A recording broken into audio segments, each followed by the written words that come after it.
Welcome to What Are You Even Talking About? Podcast where we talk a little bit about everything. Today's guest is Misty Gilbert. Misty is a transformational coach, writer, and speaker. Her mission is to inspire and assist people to create the lives they want by living intentionally. Her powerful story through abuse, rejection, fear, and authenticity evokes both pain and courage as she's vulnerable, shares her path to freedom.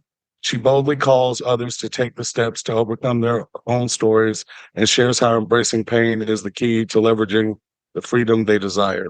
Misty teaches living authentically, courageously, and abundantly to embrace freedom to the power of choice by escaping the limiting beliefs around fear, shame, guilt, and regret. Hi, Misty. Thank you for being Hello. here today. Thank you for the privilege to be with you, Mark. So we like to start the interview with a question that our last guest had. So they come up with a question and then we ask the next guest. The question you got was, what are you doing to support your mental health today? What am I doing to support my mental health today? Well, there's several things I do. I am big into meditation. My current practice is with an app called Breathe. I have a lifetime membership to it, but another app that I like is one called Brain Tap. They are different in the sense that the Breathe app has both tapping and traditional meditation, but it's only through a audio type program, where the Brain Tap is an actual headset that has binaural beats, blue and red infrared lighting, and it is a visual meditation. So it's not just audio, but it is visual, walking you through creating a vision in your mind simultaneously while you're trying to embody it inside. Those are my two favorites. I have a practice to do meditation before I get out of bed every morning, and at night before I go to bed, and then as many times during the day as I need to. That could be one session, that could be 12 sessions if necessary. That's awesome. But meditation's only one aspect. I try to have a habit of watching the sunset every night. I just recently moved, so that's a little bit more difficult than it was before, where I was living one street in from the lake. And I would walk down a 4-minute walk to the public access part on the lake and watch the sunset, and usually sit there anywhere for 30 minutes to an hour and a half in silence. I'm not somebody who usually gets up really, really early, so seeing a sunrise is more difficult for me due to health reasons. And I find that when I watch the sunset, then my body's naturally starting to be more ready for bed. And so I go home and I don't turn on lights in my house after watching the sunset, and I try to be in bed within 30 minutes to an hour after sunset. So it's a process. I've also, through the last year, with some challenges in my own life, in business and personal and health, have created what I call a peace pause practice. There was a meditation I listened to once that said, "Welcome today. We thank you for coming and participating in our peace pause, or creating a peace pause." And it made me name mine a peace pause practice. And so now I've created a 7-step guide that I walk myself through, so that even if I'm at a place where I don't have a meditation or a sunset for my mind and body to recharge and relax, I have a process I walk through to reset myself and create peace at any point in time. And in a world where we're driven to be hyper performers, highly productive, go more than we think that we can, and pack our schedules to the nth degree and create stress, unnecessary stress. I was not taught how to create peace. I was told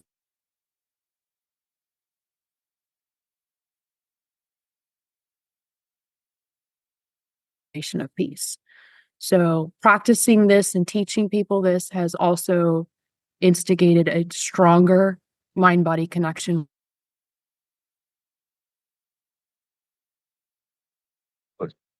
I like that answer. I need to do a lot more of that in my own life. I started today, though. I did start today with a meditation. And I was proud of myself for that because it doesn't happen often. I usually wake up just kind of jolt up and like, oh, what am I doing today? And it kind of just keeps me out of a loop that I want to be in. Like I would like to be more confident about my day and not so sporadic. But life be life and sometimes. So it's hard sometimes to do those things. But I'm glad that you can start your day like that. I know that helps prepare you for the day ahead and how amazing that can be because you're ready for it. So Yeah. that is awesome. Yeah, So and I didn't just I didn't used to be a person, Mark, that woke up with anxiety, but with Lyme disease and mold toxicity illness, and some grief over a relationship that fell apart, many times I can wake up just feeling like you talk about, just jumping to it and anxious. And meditation does restructure my mentality from the get-go. yeah, I can imagine. So tell us about your journey. Tell us how you are. Tell us, all about you and just tell us about you. Well, where do you want to start? I did a TEDx talk January 2019, called The Art of Authenticity, How to Show the Real You. In that 17 and a half minute talk, I share a good part of my story, but it's not all of it, but it's somehow people know me the most. I was raised in an abusive home life environment, raised in a cult, religious cult that I left 10 years ago at age 37. I'm 47. I'm single. I've never been married. I have no kids. Um, but the cult was a flavor of many different religions. Women were suppressed and not allowed to have a voice. And in my home life environment, I was raped at 17, but my parents didn't believe me. And in that religion and the beliefs that my parents had about God and the Bible and those type of things, they created a 7-year sentence because any type of sexual misconduct is considered the greatest sin of all, and that you have to reap and pay for that.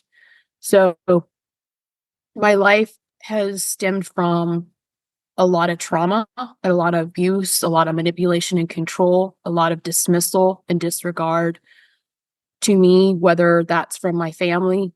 They disowned me because I left the home at age 20. I did not fulfill my 7-year sentence. I only lived 3.5 years into it. So they've disowned me from the family, and I'm no longer in the will, no longer considered their firstborn daughter. And so these things became pivotal marks in my life on how I was going to move forward and how I was going to take charge of my life and not let the past or the circumstances in my control or out of my control stop me from having a successful life. So, if you were to give us a quick summary, that's the general summary of my life. I was an employee for the first 10 years of my working career, and then I became an entrepreneur. I've been an entrepreneur for the last 20 years. I now own 3 different companies. My first company's been established for 20 years. My second company has been established for 8, and my third company has been established for 6, almost 7. Wow. I know there has to be a big difference in your life coming from a cult to now. What were the biggest challenges you faced after leaving the cult?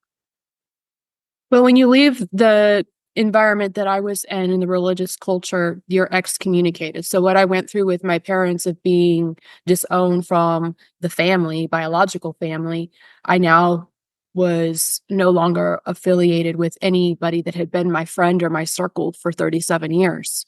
So I felt very alone. I felt very isolated, and I felt like I was um, making life altering decisions, which I was, but I think that the fear of those decisions made that life altering decision even more scary and risky than it really was, because on the other side of it, I gained more peace and freedom.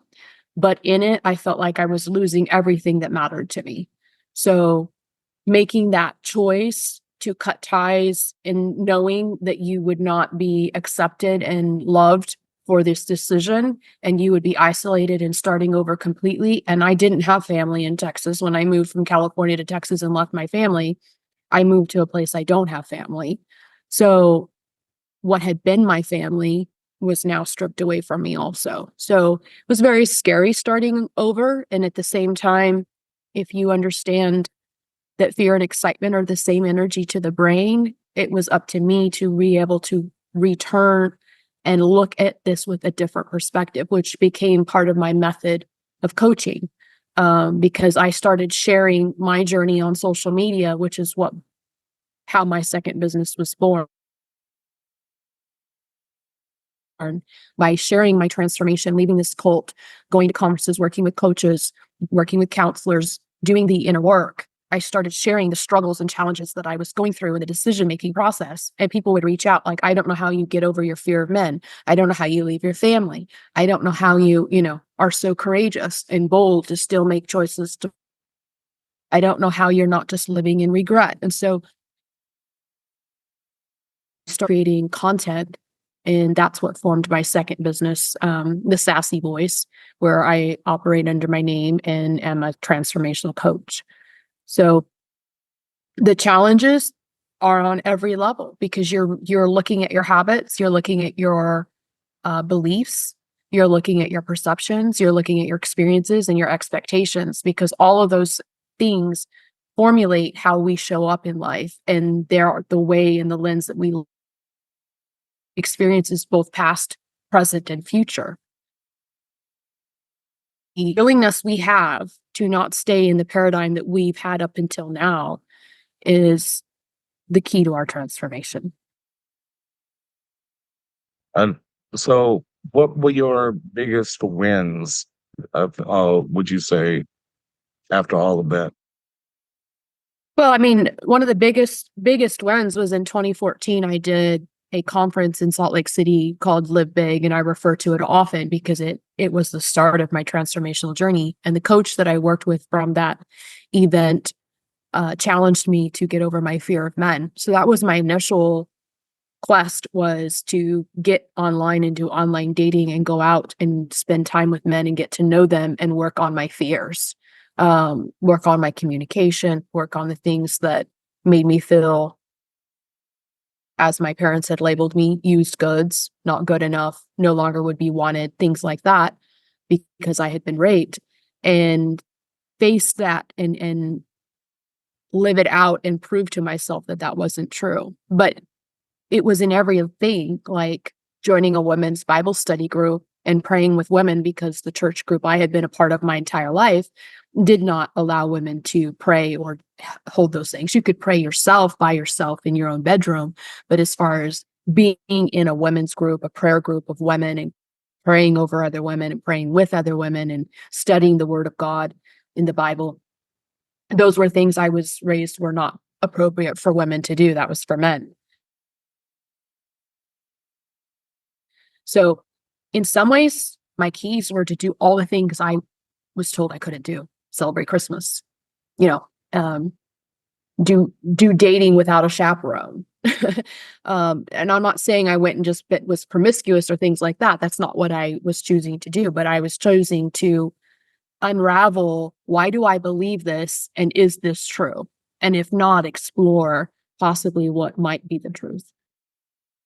I know that having a strict religious background is something that can be hard to move away from. I myself had a very, very strict religious background growing up, and it was scary when I decided I was going to move away from that. And I didn't know how, like, my family were going to take it. I didn't know how my friends that I had made in the church were going to take it. And, everything we did, we were going to hell for. Like, it didn't matter what it was. If it wasn't what they wanted you to do, that's what you're going to hell for. And, for a long time, that shaped me to where I wouldn't do certain things.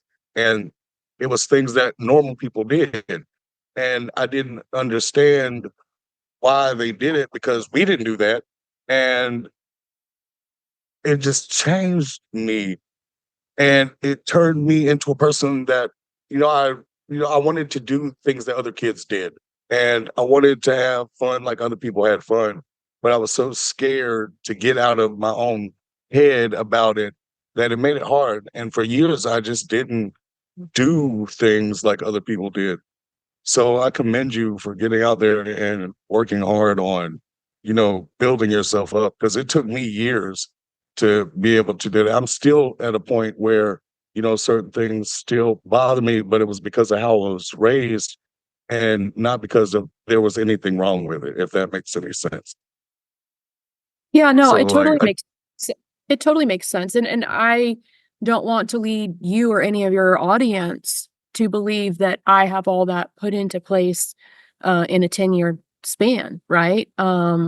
There are things I still get questions and I still have things I can't answer.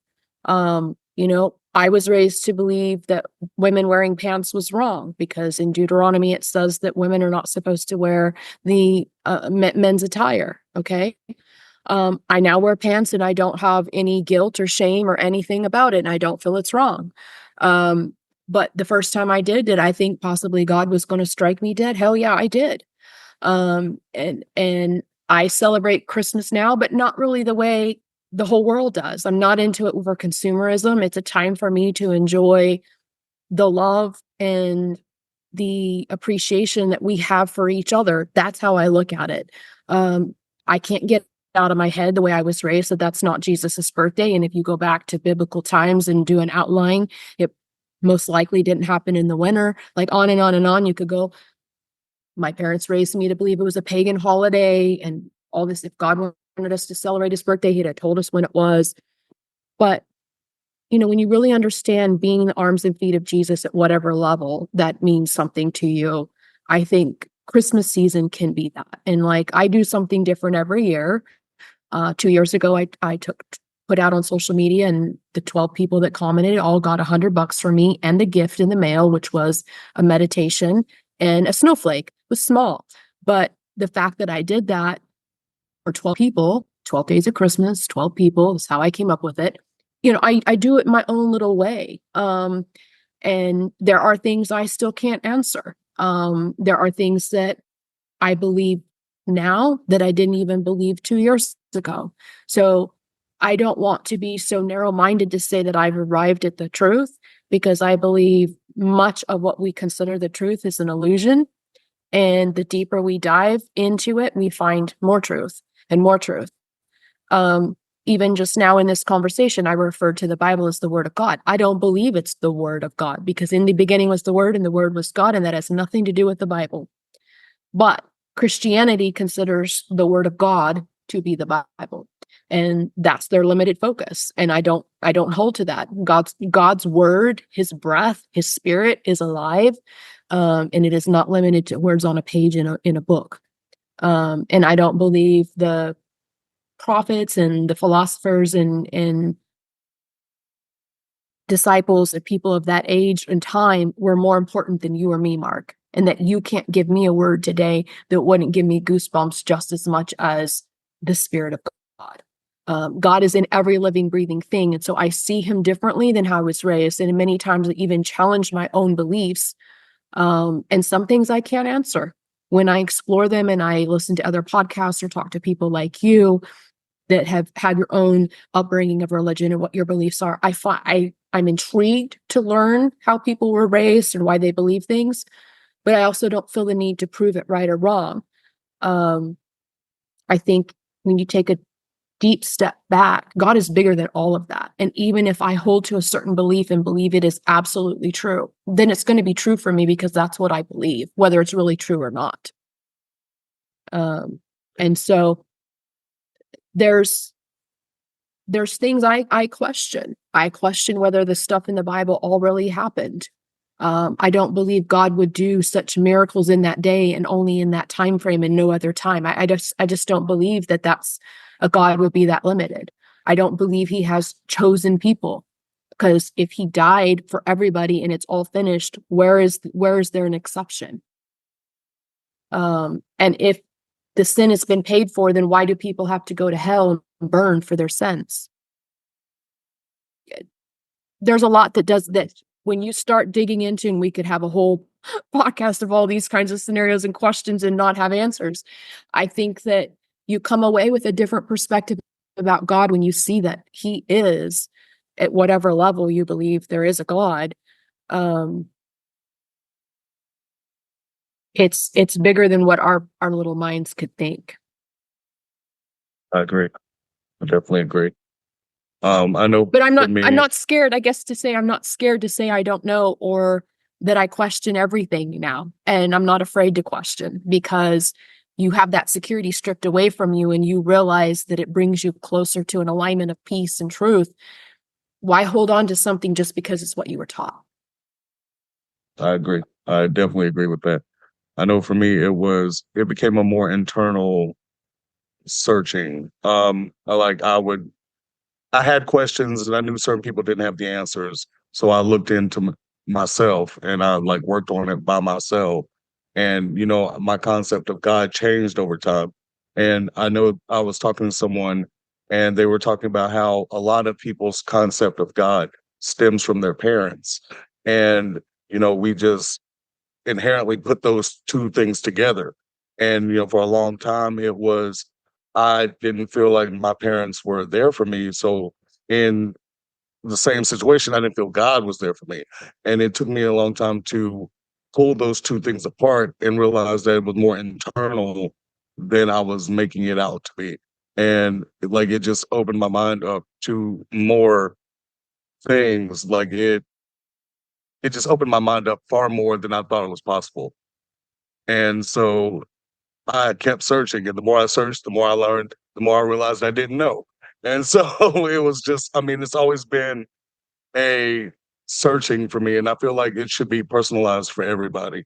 Like no one person is going to be right or wrong. It's just what we do within our own lives to garner God for us. If that, yeah, if that makes sense. That makes sense. And I think that that's hard for most religious people, no matter their denomination or faith-based belief system, to accept that God could be something different to each person. Because I believe all religions' goal is to be out there to prove their way is right. Yeah, definitely. It stops being about God and more about what we can prove. And that's what a lot of people care about more nowadays is proving everything that's true instead of having a relationship with God, which is what, it's supposed to be about, or so they say. Yeah. So And I would also say that I think that when you're willing to take a step back and look even deeper than some of the beliefs that are held collectively, for instance, people want to say God is good. I'm like, well, how does your mind reconcile that he opened up the earth and swallowed people whole? How do you reconcile he flooded the earth because he was so pissed off at people that he made them? How do you, and how is that, if there's the 10 minutes, how is that okay for God to kill? Well, don't you believe in punishment for your sins? If it's finished, why is there punishment for sins? I do believe we reap what we sow, don't get me wrong, but I also know people who do dirty dog shit a lot and don't get caught. So, you trying to say there's karma or you're always going to reap what you sow. No, some people don't. Some people don't get payment for the evil that they have created. But God says in the Old Testament, he created evil. And I think religion has a hard time with that. And if you go back to Genesis 1, he created the tree of life and said that if you ate of it, you would know both good and evil like God. And I believe that's exactly what he wanted. He designed it that way. And people are like, no, Adam and Eve, they created the first sin in the world. And from then on out, everybody's doomed. And I'm like, no, God is too powerful for that. You're saying then that you have more power than God to take away and change God's plan for the whole world. And maybe that's the thought process that we need to think through, is that we have more power than we think we do, because he does say in the New Testament, you will do even greater things than I. So I think there's a lot that we try to box God into, even though we say we don't have God in a box, we really do. yeah, definitely. There's so much in a box that we can't learn new things. Like it's just so wild that concepts so big can be tried to be looked at in such a small way. And you have to have an open mind to experience it. You just Yes. like you just have to be able to look at it with, I might be wrong about this, but I'm willing to learn. I'm Yeah. willing to try. And that's a thing that, a lot of people have a hard time with. So back to your question is what was the biggest challenge was I had to be willing to face everything. Everything I was told was wrong. Swimming in a swimming pool with boys. I wasn't allowed to do that. As I mentioned earlier, women praying, going to Bible studies. Those were things I started with, but it went on from there. And anything that I felt like, oh, I was told I shouldn't do this, I would question, why do I believe that? What if that's not true? And be open to seeing things from a different perspective. And you also have to think where you get certain frameworks from. Like, you have to also think like, do I believe this, or is it something that was told to me that I'm believing? Is this Yeah. someone else's idea of God and not my own? And what is my own thought process on these things? Um, I think, okay. So next question. Um, so you did a TED Talk. Let's talk about your TED Talk. How did you get a TED Talk? Because I would love to have a TED Talk myself. So what are the Yeah. steps? Well, Yeah, what are the steps? I had it on a list of something I wanted to do. I didn't have it on a list in I want to do it by the time I'm 40 or something like that. I just had it as an achievement I wanted to do someday. And I am a fan of listening to TED Talks and I love critiquing them. But it started in the summer of 2018. And I had a friend through networking who sent me a link and said, I think you should consider this. And it was an application to do a TED Talk June 2019 in Texas. And so I put in an application in September 2018. And I actually put in two applications. And they denied my application, stating that they didn't feel my topic had relevance. And initially, that was a little bit frustrating because I felt my topic was very important. Um, but as I tend to do, write very vulnerably and transparently on social media, I shared that a lot of times people will look at me and say, you've been very successful and things seem to work out for you and this and that and the other thing. And so I shared in a span of, uh, about, I don't know, 30 minutes or so, how three little incidents happened and that they were disappointing to me. So this news that my TED Talk application was declined was the third thing that happened in a series of events. I had been at a conference for 3 days, a blog and video conference, and they had a competition in it that whoever shared content with the most content, had the most likes, the most engagement win an iPad, but you had to be present to win. The conference went long, and unfortunately, longer than it was supposed to, scheduled to. I had a coaching client that night, so I had to leave by a certain time. I stayed as long as I could, and then I left and I jetted home. So I was pulling in the driveway. My client texts me, I'm sorry, something's come up. I'm not going to make it. And our appointment was in 10 minutes. So it's not like this was a lot of notice. And as I'm sitting there processing, I could have stayed at the conference feeling a little frustrated. I got a Facebook notification that the host of that conference was going live with the winner of the iPad. So, of course, I watched it. And of course, I won. I was the person, but I wasn't present to win. So I wasn't going to get the iPad. The runner up was going to get the iPad. And then I opened my email and I had this email from the TEDx venue stating that my application was denied. And I mean, it was like three things in a row. I kind of felt like slap, slap, slap, right? And so taking that frustration, I decided to write a post on social media. And somebody in California, a friend of mine, commented and said, if you will send me a copy of your application, I'll put a good word for you here. I didn't know where here necessarily was, whether that was where she was or was somewhere else. And I didn't even ask Mark. I had the idea that, yeah, whatever, I'll send this to you, but it's not going to go through. I just did this and got denied, right?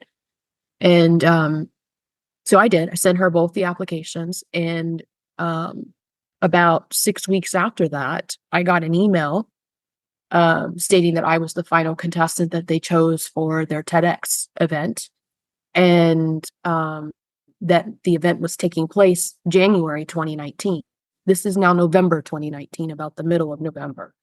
So I had basically 2 months, a little over 2 months, to craft a TED Talk, memorize a TED Talk, and execute a TED Talk.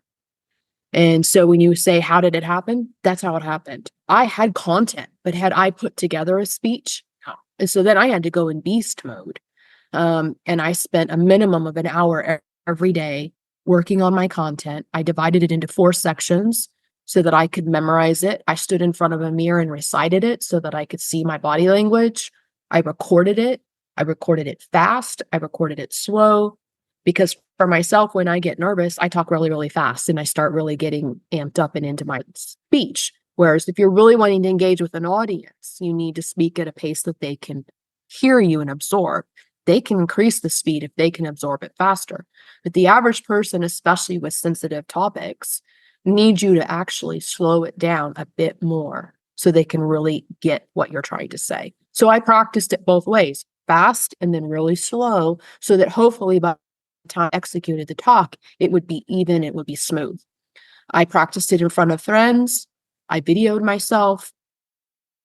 I hired a TEDx coach. But I ate, drank, and slept preparing for a TED Talk. I recited it while I worked out. I mean, I multitasked with it in many different ways. And then went out to California, did a rehearsal a week before the event. I bombed my rehearsal. They recorded it. There were 12 people on the TEDx board in front of me that were critiquing me. I was in tears. If I showed you the video, you would be like, a week later, you did a TED Talk? Like, are you sure? Like, it's bad. It's bad. I was so nervous. And there are lots that goes into that. The night of the rehearsal, they had tech issues with the mics and various things. And so my appointment was 5:00 that evening to recite. They didn't have me on stage till 8:00. But this was in California, which is 2 hours earlier than my time. So that means it's 10:00 my time, body clock in Texas. I'm not up at 10:00. I'm not doing a speech at 10:00. I go to bed 8, 9:00 at night. So this was challenging to my physical nervous system, on top of the fact I'd been pacing the halls the whole time, reciting my talk, stretching. I didn't want to sit. I didn't want to get lazy. I needed to still stay alert.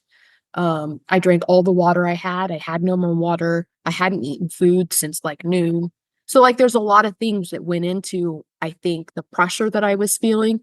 But at the same time, the way that happened, it challenged me. I woke up the next day and I'm like, you have a week. I stayed in California. I went out there I was their last day of rehearsals. And then I had a week until the actual talk. And I stayed out there and I stayed with a friend who lived in the suburbs and hills of San Francisco.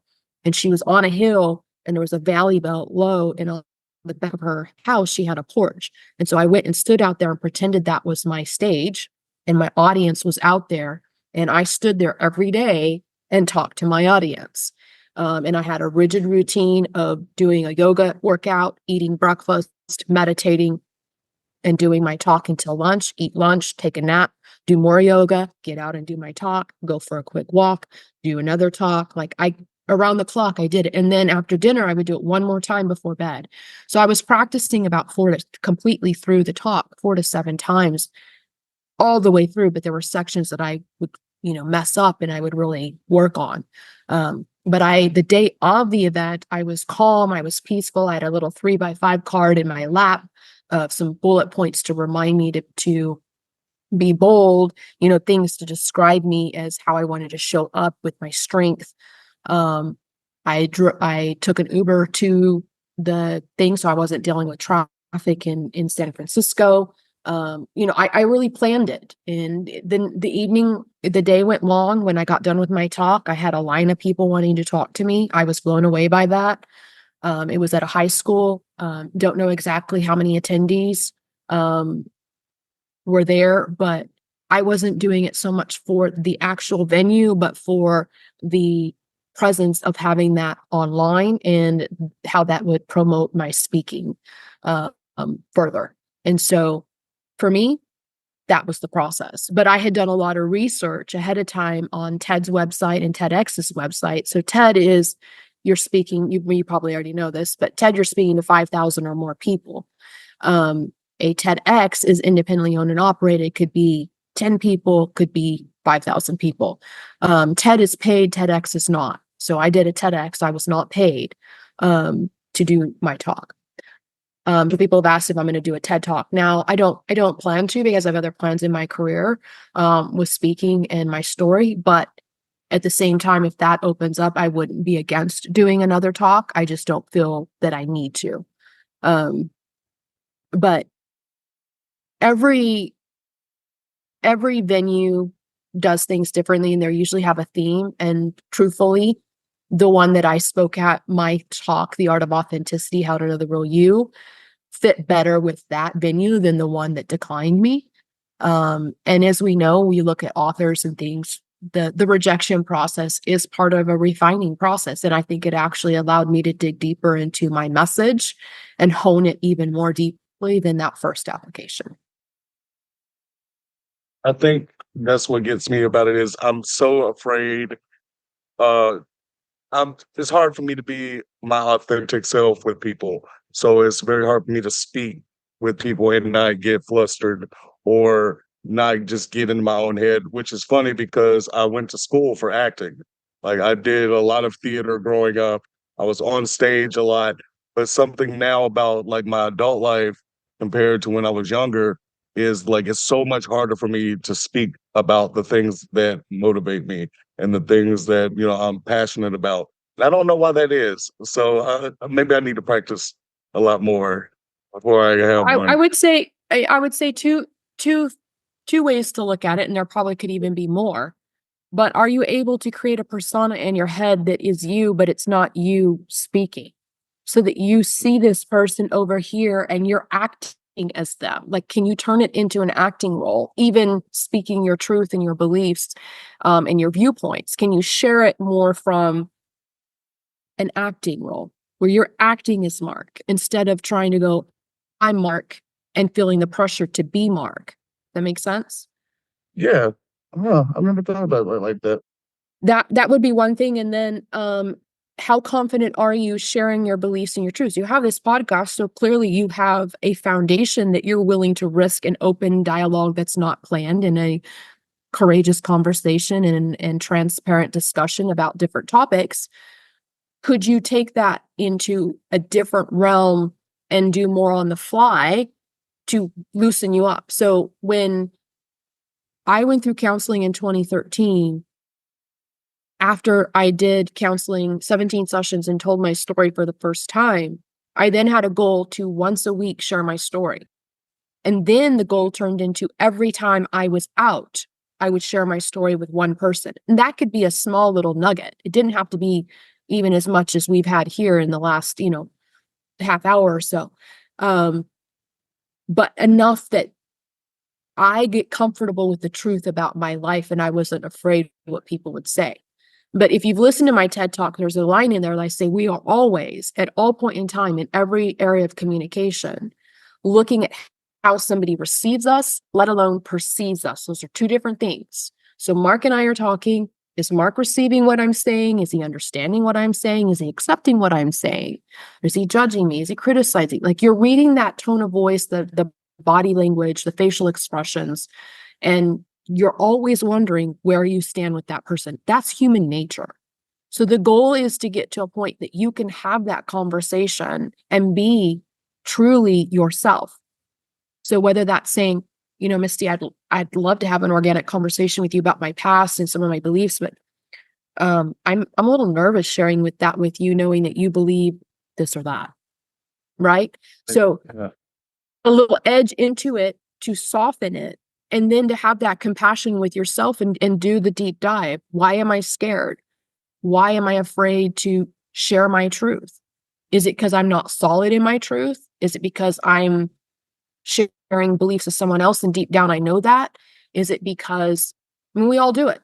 I was a contributing author in 2015. The opening first paragraph says, whether you believe or not, I was raped. I'm still giving allegiance to people like my parents who didn't believe I was raped, because I couldn't come out and say rightfully, I don't care what you believe, I was raped. So it's a process of us owning our story, owning our experiences, and yet not having fear of other people.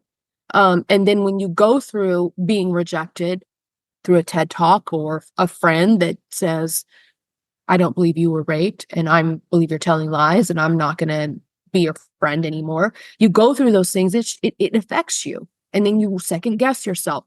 But I believe you have to do that to come back rock solid to your truth. And culturally, we are not taught to own ourselves. We are taught from a young baby, hush with a pacifier, a bottle. It's not time to cry. You're okay. Go back to sleep. A 2-year-old, you can't have a cookie. It's dinner time. You're not told why. You're told to stop crying, put your big girl panties on, be a big boy, be a grown up. We're told little things along the way that start shaping us, that make us go, okay, if we cry, if we fuss, if we put our foot down, if we have a 2-year-old bitch fit, we're going to get punished. We're going to be put in the corner. So we learn we can't show up as ourselves. We can't be emotional. People can't handle us. And then you go through school, everything is you do 5 stars, you get to 2nd grade, not 4 stars, right? And everything, college is the same way. A job is the same way. If you are on time and if you make your boss happy and if you work extra hours, well, you'll get promoted. And then you do all those things and you don't get promoted. Somebody else did. We know how this works. It's the same way with getting a house. You make enough money, your credit score is good, you have a marriage, you have the car, well, then you're good and you're successful. Everything is done comparing each other. We're not told, be your own unique self. These are the standards. This is how you get qualified. This is how it works. Do this and then you will be thought of. And that's why I challenge people when I work with them through transformational coaching to find their own voice and define their own beliefs, is to help them explore doing some of these things intentionally to buck the system. So they get past, be the ornery person that's gonna buck it intentionally, so you get past that fear. There's times we practice that. There's other times we look at what are your beliefs around that. And if you feel that they're right, you're going to have a hard time being something different because then you're out of alignment. People don't know their core values. They don't know really what matters to them and what they want to fight for. Rosa Parks knew what she wanted and knew what she was willing to fight for. And Martin Luther King, same thing. He knew he had a voice, he had a dream, and he wanted to share it. And he was willing to fight for it. Those are the people that change society. Those are the people that make a mark, is the ones that are willing at whatever risk, even if it's death, they are going to stand up and be true to themselves.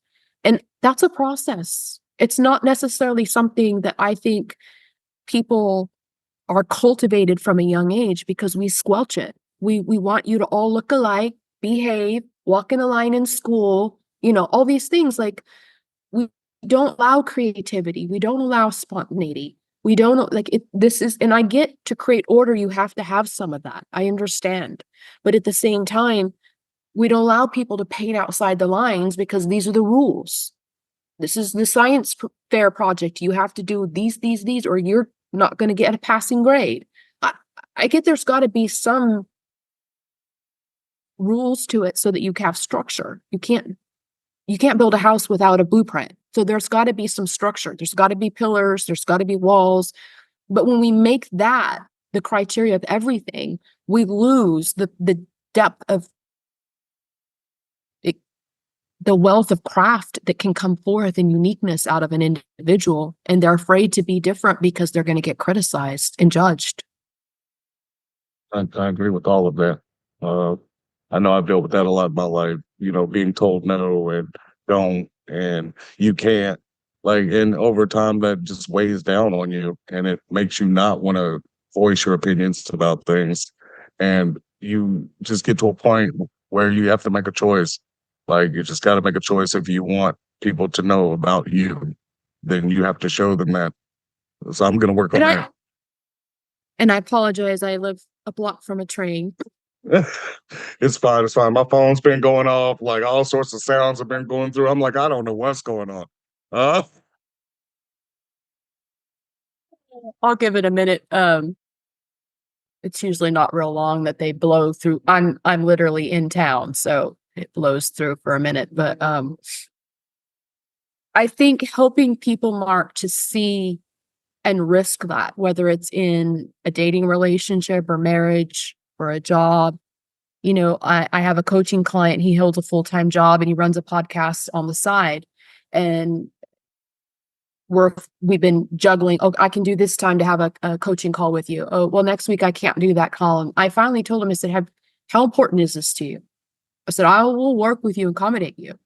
But how important is your dreams? He's like, oh, very important. I said, have you considered telling your boss, I need a set time every Tuesday on my day off, or, you know, whatever, that I can tend to some other things? And he's like, I don't know if I have the guts to ask for that. And I was like, I understand. And you don't have to, but you're also frustrated. And then you're stressed trying to accommodate your schedule and then see what I'm available. And like, it's making you stressed. I'm just asking, have you thought about having the conversation with them? But see, people think, oh, they might fire me if they know I'm doing a podcast on the side. And, you know, like it starts unraveling. And there's ways to obviously have conversations, but having a courageous conversation to talk about your beliefs, your viewpoint, how something hurt you, um, your confusion, your frustration. These are things people aren't modeled well at a young age, and we go into adult life not knowing how to be ourselves any more than we did in a teenage years, because there's even greater risk. Now finances are at stake. Now a marriage is at stake. These are the things that hurt people. And learning to have that courageous conversation. You know, last week I told a client, just say it. I want you to practice right now with me just saying it. And so whether they go into a mirror and just say what they need to say and then work at it, like there's ways we can say things that are going to help people receive us a lot more. But even to be able to get on a podcast and say, you know, I'm not sure exactly what my beliefs are about God, or if I believe the Bible is true, or if I believe there's a heaven or hell. I'm not scared to do that now because I've owned these are my beliefs. Because I have challenged so many of them and I find so many discrepancies. I'm not going to hold that the Bible is the word of God when it says in the beginning was the word and the word was God. That's not the Bible. Very clearly not the Bible. I'm not saying God's word isn't in the Bible, but is that anymore that God's word is not in you, Mark, to share something with me? I don't believe it's that limited, but that's how religion has put God and framed God. And I don't feel, I mean, I think it's very clear that, you know, the Bible talks about that if we were to know everything, it would be too much for us. And I think if I just take a step back with that, it's like, if I really understood God on the level that I could understand God, it'd be too much for me. I wouldn't be able to handle it because it's that powerful. Um, but owning my power, I think, also allows me to be at peace that God has his power and he's instilled that power in me, and I'm a pretty powerful person. So there's ways I think it unravels when you start really peeling back the layers and you start questioning, why do I believe that? And like you said, asking, is this my belief or is this instilled in me from somebody else? And even going, you know, I still hold to this, you know, I had last week, walked with a friend and he's like, well, you don't go to church, but you say you still believe in God. Like, what does that look like? And I said, I'm not really sure. And he's like, what do you mean? I'm like, I believe there's a higher power, a God beyond me, because I don't believe the universe and all this just exists just cause. But to be able to put it all together and say, I believe it's the God the way I was trained and brought up to be, I don't believe that either. I believe there's a universal God. I believe if you are raised in a certain religion like Muslim, that's Allah. It's going to be a different name. It's going to have different criteria. It's going to look different, feel different. But ultimately, it's a spirit greater than ourselves that lives and breathes and bees in us. And that I have confidence in, no matter your race, your nationality, your culture, your upbringing, your language, your personal beliefs, your personal experiences, your expectations, your theology. And fine, pull out all the scrolls and all the stuff. And you don't, with the level of eye-opening that we are getting in the ways we've been lied to and misinformed and told things, do you think that this is not going to go back years and years beyond what we ever thought? It's going to keep unraveling because people had an agenda and people were doing it to make money. There's things that I tell people, I can't say a polyamory relationship is wrong. I can't because it's filled in the Bible. Yeah, I guess says man should have one wife and one husband and all that, but there's too many stories and too many examples of a bunch of people having a bunch of spouses. Yeah. And I'm just going to say it doesn't feel comfortable to me. If I'm married to you, I want you every fucking night. I'm not going to share you. I don't care if it's good or bad or whatever. I don't care. I don't like it. I want you for myself. I So agree. there's some things I just make it that simple, Mark. I don't need to get into debate to you and ask why in the Bible there's so many concubines and wives and this and that and the other thing, and it's okay for men, but it wasn't okay for women. I can't explain it. I can't, and I'm not going to try because it gets me upset. Seriously. And when I listened to a podcast that opened my eyes a month ago that explained how marriage came about, it was to control the population. And so when you start learning and you start opening, well, why do I believe this? And you uncover things like they're like, oh. Yeah. And there's so much of it to learn that has changed over time from what it was in the beginning to what it is now, that we're always going to be shocked because it's never usually the same thing. Like what we have now is not what it was supposed to be, or it was planned that way, and now it's what they wanted it to be back then, but like it took time and it took telling people over and over and over and over and over again that this is how it is. And, we don't have to accept that because we're different people. Like we are just a whole different set of people trying to do our best and have our best lives. And that's all we can do. Yeah, and then I tell people if my personal belief on that is simply because of my own insecurities, because of abuse in my childhood and then being raped, and that's maybe, because I've said I'm not against sex, but I don't want a million men in my personal space. It's not because I don't enjoy the interaction. I just don't want to learn that many men's sexual preferences, and it does not sound fun to me. And is that because I've had bad experiences? Maybe. I own it and I'm cool with it. And I'm not trying to make myself be something different. And it's not because of a religious belief. It's a personal preference. That's a good way to be.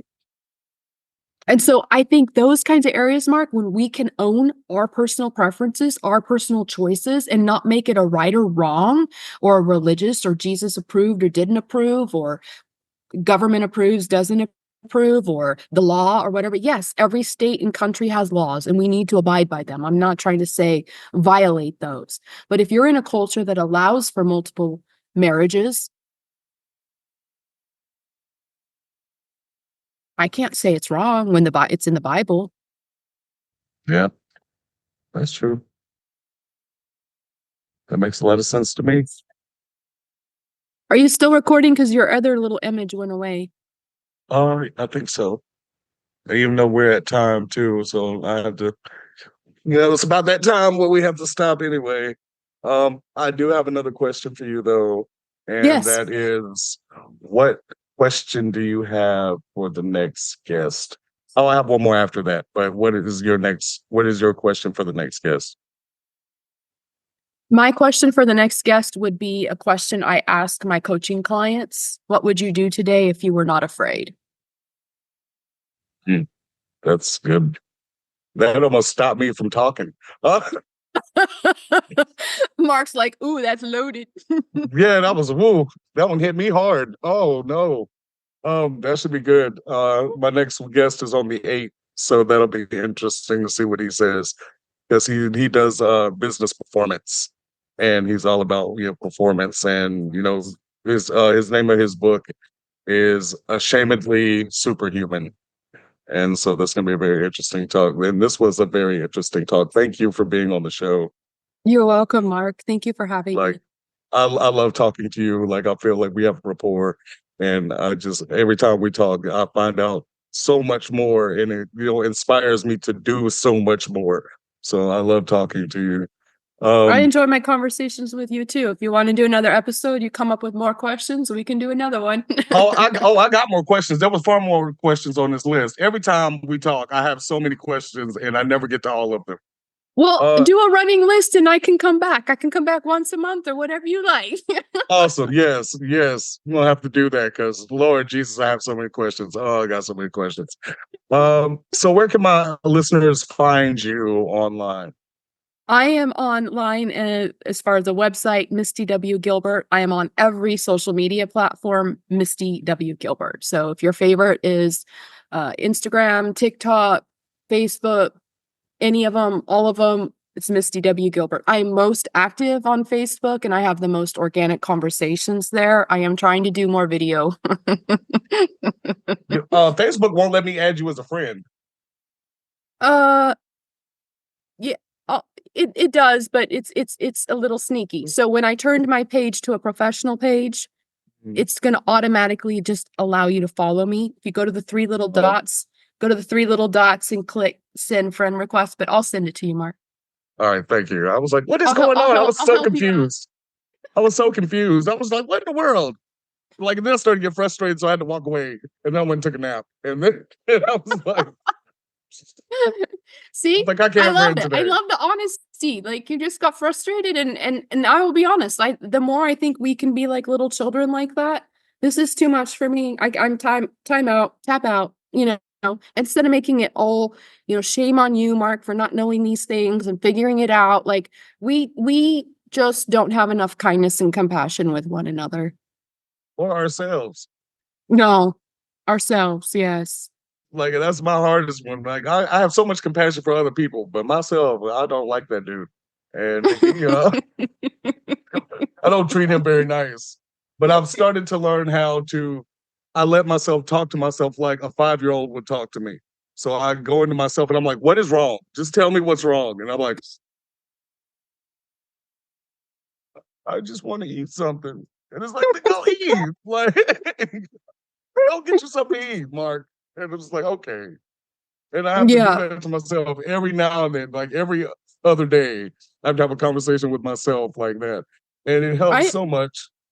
It does, and I'll be honest, I do the same thing, Mark. Especially since dealing with Lyme disease and mold toxicity illness, I can't function the way I used to. I used to do back-to-back consulting calls, coaching calls, podcasts, interviews, and I can't. I turn into a little 2-year-old that's has a meltdown. And when I have a meltdown, I now make myself go crawl in bed and take a nap. And no, I don't have a teddy bear I sleep with, but I have a weighted blanket and I'm even when it's summer, I put that around me. It puts weight on me. It secures me. It calms me down. I listen to a meditation. I take a nap. That nap might be 20 minutes. It might be an hour and 20 minutes. I don't make it right or wrong. I just take care of me and I reset myself and I do deep breathing and I focused on what in this moment is hurting, what's bothering me, what's frustrating me, what's feeling demanding, pressure, overwhelm, and really explore why I'm making that bad or wrong. Because it's the message I'm making about it that's worse than the fact that I'm overwhelmed. It's like I'm expecting myself at 47 years old not to be overwhelmed anymore. Says who? I That is mean, true. what's the I last have, question you have for me? oh, it was the, where can my listeners find you? That was it. Oh, okay. But I have a stuffed Darth Vader. He's about this big and his head is like this big. So anytime I get mad, I can just squeeze it. And like my son gave it to me, and I think it was the best gift I have gotten in a very long time. 'Cause I was just like, I'll just hug that thing, and like Yeah. anytime I'm having just a day, like I'll just get in the bed with it, and I'm like, I used to have a lot of stuffed animals as a kid, and they're very comfortable for me. They calm me down and they soothe me, so I keep one. And my son, he's the same way. So he's like, his mom's like, you have too many. You have like 100 of these things. Like, let him have his stuffies. Leave him alone. and his mom is like, well, I have that many plants, so we're in agreement on the thing. I was like, y'all can just have what y'all want. You let him have his stuff, and you have your plans, and everybody's happy. As long as we all can make ourselves happy. And Yeah. I think that's a statement that a lot of people don't do nowadays. We worry about so much that we aren't happy, and we need to focus more on being happy. I So agree. I like to end every episode with thank you for today, thank you for yesterday, thank you for tomorrow. Always remember to question your reality, and at every end there is a beginning. You guys take care and have a great day.